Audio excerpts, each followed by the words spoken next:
We're here this morning to share with our community and highlight an incident that took place last night, which really shows the danger that law enforcement officers face.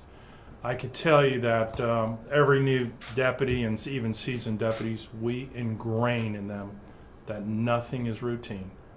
And we ingrain training throughout the year. And we have scenarios we put them in scenarios in which we actually act out violent encounters. And I can tell you that by the grace of God last night and through this deputy's training, he is alive this morning. The deputy involved was Cody Colangelo. He's one of our Night 2 deputies. He comes from a law enforcement family. His father working with us for many years, his older brother working with us, and Cody's been with us 2.5 years. He's 22 years old, great deputy, assigned, as I said, to Night 2. And what was a routine call last night of a traffic accident on Indian River Drive turned into a deadly encounter for him. As Chief Hester shared with you, he's been up all night. He's been at the hospital. He's been at the scene. He's going to give you updates of the actual incident, the condition of Cody currently. He had to do emergency surgery last night. And again, we are so thankful for his actions in saving his own life and the actions of everyone who responded to the scene to assist us last night. It was a very, very dangerous situation. And with that, Chief Deputy Hester. Thank you, Sheriff. Good morning, everyone, and thank you guys for being here. I'm going to go through some facts regarding the incident, and then I've got some statements towards the end that may answer some of the questions you may have and give you a little more clarity and depth to some of the statements that we're going to make about last night's incident as well. After that, we'll take questions as always. At approximately 11 p.m. last night, the St. Louis County Sheriff's Office responded to a rollover crash near the 12,000 block of South Indian River Drive in the unincorporated area of St. Louis County. Deputies found the vehicle was unoccupied at the time of their arrival. After speaking with several witnesses that were on scene and nearby the scene, they indicated that they had seen a female go down an embankment on Indian River Drive. Deputy Colangelo was one of the deputies that was assisting in the search for the driver of that vehicle. Deputy Colangelo subsequently located the driver, 21-year-old Leah Michelle Day, and she was walking along the shoreline down just from the accident on South Indian River Drive. Deputy Colangelo is a uniformed patrol deputy. He made contact with Day.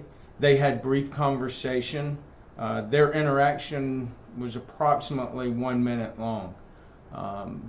At some point, Deputy Colangelo instructed Day to go back up to the roadway where his vehicle was, and she started walking up the stairs in front of him.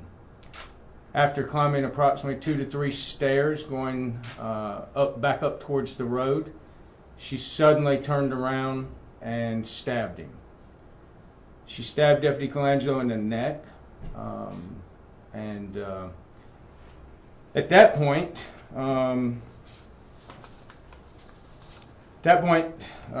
it was a life-threatening injury. It actually nicked his carotid artery. Deputy Colangelo, after kind of gathering himself, was able to draw his weapon, fire one round at Day, as she then turned and fled back up the stairs. The round did not strike Day, and Deputy Colangelo at that point gave pursuit to her, realizing that he had been stabbed as well, also while applying pressure to his own neck. So think about that. This deputy, within seconds, he was stabbed, pulled his weapon, fired. She fled. He gave pursuit. and his injuries were pretty gruesome. Once he lost sight of day, he then took a position on the roadway between the homes and potential bystanders, because he had seen that she went back down the embankment just down from where they were. So knowing that he had severe injuries, he stood guard there at that point on the roadway, and he began to radio for help, radio for other units, directed other units. And this was pretty amazing to watch. You know, when we reviewed the footage of this, to watch one of our deputies who just sustained a life-threatening injury, calmed himself down enough, saved his own life. He saved his own life through his training, and then directed other deputies, stood guard for nearby residents, and then directed other deputies where to go. All the while calmly controlling his breathing. Thank God that rescue had already arrived on scene for the accident, and rescue was nearby. They responded immediately, and rescue took over the first aid care once they were there. Deputies did subsequently locate Day hiding down on the embankment again. She's been charged with premeditated first-degree attempted murder. I'm not sure if she has been booked into the county jail. She has been booked into the St. Lucie County Jail just a couple of hours ago, I believe.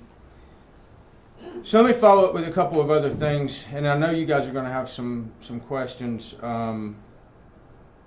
But as the sheriff said, he's in stable. Deputy Colangelo is in stable condition. He's doing well. We were at the hospital all night while he was going through surgery. And I think at about 4:30, somewhere in that area, he came out of surgery last night with a report from doctor. His mother and father were there with him, as well as his brother and numerous members of our agency and other agencies. But I want to say thank you, number one, to our staff and our deputies and all the professionals, 911 personnel, everyone who initially responded to that scene. The St. Louis County Fire District and the job that they did. Everything was, on our body-worn cameras, and so we saw firsthand that response by Fire District, by other personnel, and how professional and how great of a job everybody did. Also want to say thank you to Longwood ER staff, nurses, and doctors last night for the care that they gave Deputy Colangelo and the treatment of his family, and really saving his life.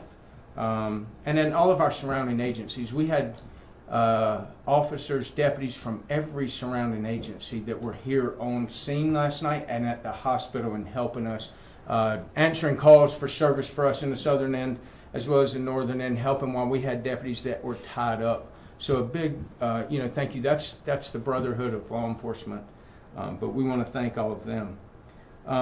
As the sheriff said too, I think it's really, really important to focus. This is a testament. This is a true testament to the importance of our training. Every one of our deputies goes through 5 blocks of training each year. And that training, as the sheriff stated, is surrounded with a lot of scenario-based training. And in that training, we teach them not to give up and to continue through the fight, even when they are injured and they may not know how severe that their injuries were.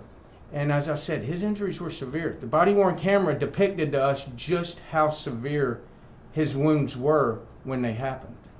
And so for him to continue to fight through that, save his own life, continue to pursue a suspect, then direct other people in, as well as standing guard for the surrounding neighbors, because at that point he had no idea what he was dealing with, because it was completely unprovoked attack. So I think that's just a true testament to the training that our deputies go through and the importance of that training as well. So I know that you all are going to have questions about body-worn cameras and about the footage. So just understand that there's a process we have to go through with the investigation. So it's like any other investigative material. It won't be public record till we're done with that investigative portion. The state attorney also has to do their investigative portion. Then there's our redaction process. Body cameras are new to us, so our redaction process might take a little bit longer. It was explained to me that it could take up to 3 hours per 1 minute of video for redaction time. So figure if there's a 15-minute video, we're talking, it could take up to 44 hours of man hours redacting that, because it's not just a one-time through and done. You watch it for the totality of circumstances, you watch it for visual, and then you have to watch for audio that has to be redacted as well. So while this shows the importance of body-worn cameras and how important that is to our agency and any other agency. Without the body-worn cameras last night, we'd have to rely on statements and memory for what happened. But within hours, we knew exactly what happened and what transpired last night. And that's really, goes to show that how important those body-worn cameras are. I know you're probably going to have some questions about his injury and what happened. I'll tell you what I know, and I can tell you when you ask your questions. But I think at this time we'll go ahead and we'll take some questions. Why did the defendant say, what was the motive? We don't know. We don't know. Completely unprovoked. She did appear to be under the influence of something. We're waiting results to figure that out, but She was the driver of the overturned vehicle? she was the driver of the vehicle. So was it a single vehicle collision? Did Sing- she ram into a tree? She or- did. So from all initial reports that we have, it was this vehicle was speeding down South Indian River Drive. It had passed a vehicle, got in between two vehicles, attempted to pass another vehicle, lost control, hit a tree, and from what I understand, the car flipped several times. It's a miracle that she didn't sustain any type of major injuries from that. But at that point, we don't know what transpired at that accident location until our deputy made contact with her. What did she stab the deputy with? It was a knife. A knife. Mm-hmm. And I believe a picture of it is back there on the. Yeah, I think we do have a picture back there. It looks, Recovered. if I'm looking at it right, it looked like a little butterfly knife. If you're familiar with what those look like, I'm not. Yeah, the old school butterfly knives. I'm not sure how long or the approximate length of it. Were there any other passengers or anybody else involved? No, sir, there was not. She was the only person in the vehicle. Did you find anything of note in the vehicle, such as, you mentioned under the influence, like drugs or alcohol or anything like that? No, not at this time. We have not. So I think we're still waiting a search warrant on the vehicle. So other than the initial assessment of the scene to make sure no one was in the car, we haven't searched through the car until we get that search warrant back. I think you indicated that the female, can't remember her last name, Day, I guess, was Yes. down on the shore, essentially, which that's pretty far down. How did the deputy, Deputy Colangelo, figure out, that it's dark, that she's down, beside the river? So good question. And so what happened was a resident actually had heard all the commotion, the lights and sirens going down Indian River Drive, had come out of their house, and as our deputies were responding, had seen Day go down one of the embankments. Now when I say an embankment, there's docks on all of these homes there, so they all have stairs down, and then the majority of them have stairs at the bottom that'll lead to the beach area. And so Deputy Colangelo was flagged down by one of those witnesses, said that they saw this lady go down somewhere over in this area, and he began his search. And we saw that on his body-worn camera. He searched 2 or 3 docks before he actually located her, and she was actually walking between 2 docks down on the beach area, and then he went down and made contact with her at that point. Did Deputy Colangelo realize any time in that video how serious he was to losing his life? I think, Angela, probably afterwards, when he made it back up onto the roadway, I think at that point he did, but he really controlled his breathing. He gave good commands. He wasn't panicking at that point, but it's obvious to us on the body-worn camera how bad it was, and I don't want to be any more graphic than that, So it had to be very obvious to him as well. But he did such a job. I mean, think about, we've all heard of injuries to your carotid and what happens, and he put pressure on that and pretty much stopped that flow of blood or controlled it to the point that saved his life. And even, you know, when he gets into the ambulance, he's talking to the medic and he says, "Tell me when." And the medic's like, "Not yet, not yet." And what they're talking about is transitioning from the medic applying pressure to him taking the pressure off. And that conversation is caught on body camera. So amazing. How close was he to the suspect at the time of the stabbing? Were they fairly close, or was there some distance? So they had been in different distances to each other during the altercation, and she would, you know, she obviously was a little, I don't want to use the word hysterical, but emotional. And, you know, he did such a phenomenal job. He was so nice and compassionate with her. "Hey, we're here to help you, and, you know, come on, let's just get you back up here. You don't have to be afraid." But just did a really good, what we would expect any of our deputies to do as far as professionalism and dealing with someone, whether they're a suspect or a victim or whatever. And so they had different, you know, points of closeness. But as they started up those stairs, she kind of started walking fast up the stairs, the first couple. And, you know, he catches up. He's probably 2 stairs behind her. And then you just see her turn. No, nothing. She just immediately turns and stabs him. Did you see where she pulled a knife from? Did you have it concealed under her shirt, or? No, we really, you know, that's, we think that she had it actually closed up, hidden in a hand. We're not positive. It's hard to see because, you know, her hands are going different places, and at one point she was digging around in her clothes, and so, you know, he's just talking to her and trying to, I see it, what we think is a cell phone in the other hand.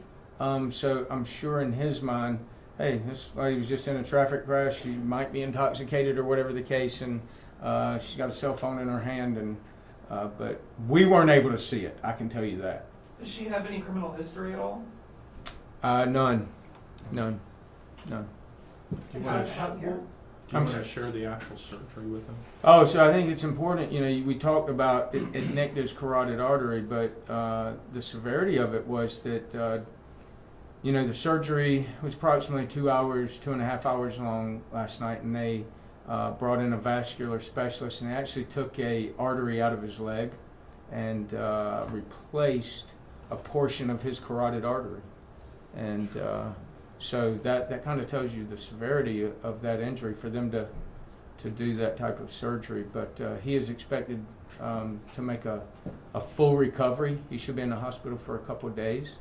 And you know, the great thing is they were able to bring him off of the breathing machines after the surgery, and he's awake and alert. He's resting now, but you know, his family's been able to at least talk to him. How far away? How long was the search for a day? Like, was she captured like right there, or was it a few hours? Or so once he made it back up to the top, he knew she had went back down, and he kind of takes a position across the street, and he had already called for help. I mean, he immediately, as he's pursuing her, called for help, and units were responding from the actual accident scene, which was down the road.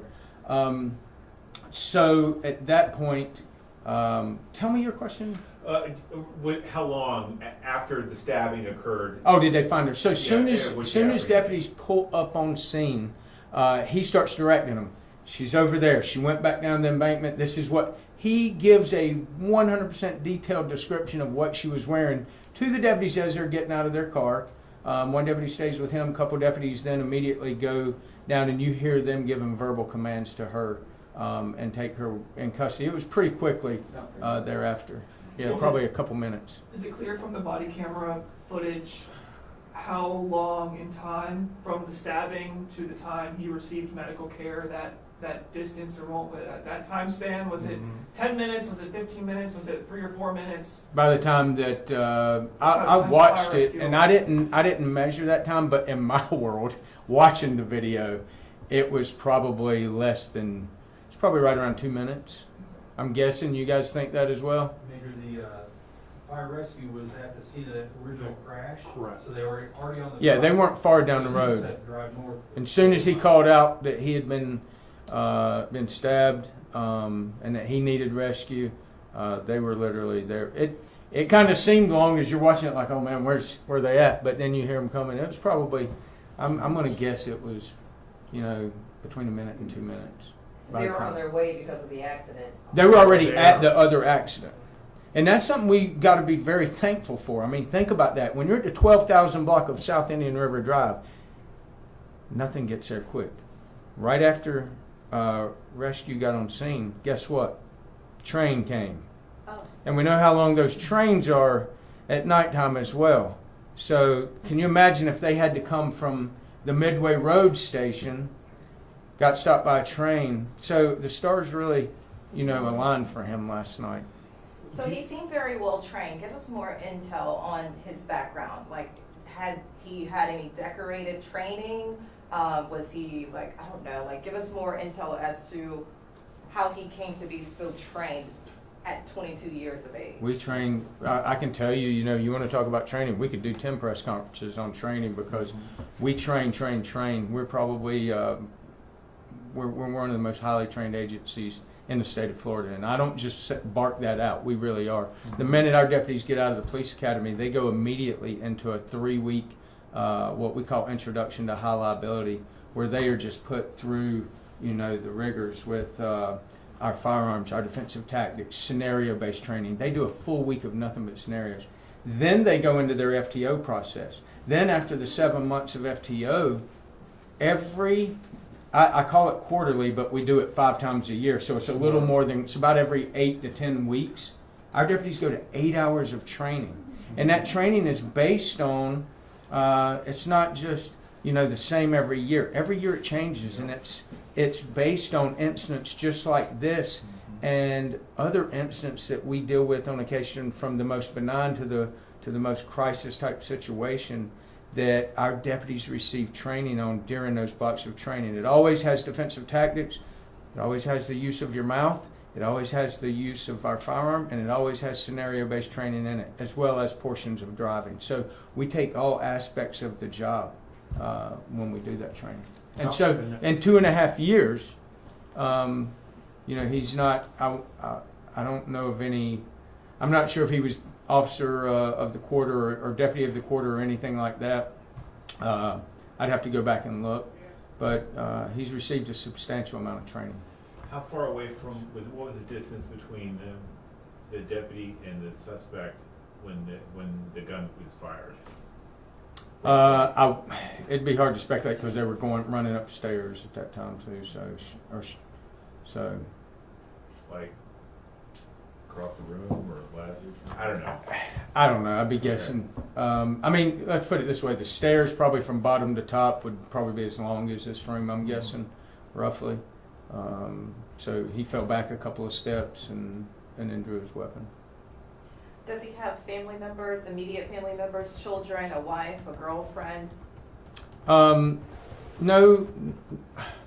he's not married. I know that.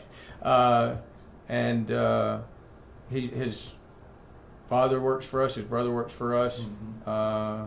His mom, we're family here, so we know. We don't just know our deputies. Our wives are part of the family too, or their spouses, I guess I should say, are part of our family as well. Is his dad a sworn deputy and his brother both sworn deputies? Yep. Sure. Comes from a law enforcement family. How do you spell his name? I think it's written on the back, but it's Coangelo. Kind of how it sounds, Coangelo. And with the first name? Cody. C-O-D-Y. D-Y. Okay. Can you repeat the suspect's name again, please? Yes, it is Leah Michelle, and I think I'm pronouncing that part of it right, but Leah Michelle Day. Leah. Leigha. Michelle. Correct. Day. She's 21. Yes. And where is she from? From what I saw on her David photo, it showed a Palm Bay address, but I don't know if that's a current address. It is current? Okay, we have established that. She did previously live here. She previously did live here, okay.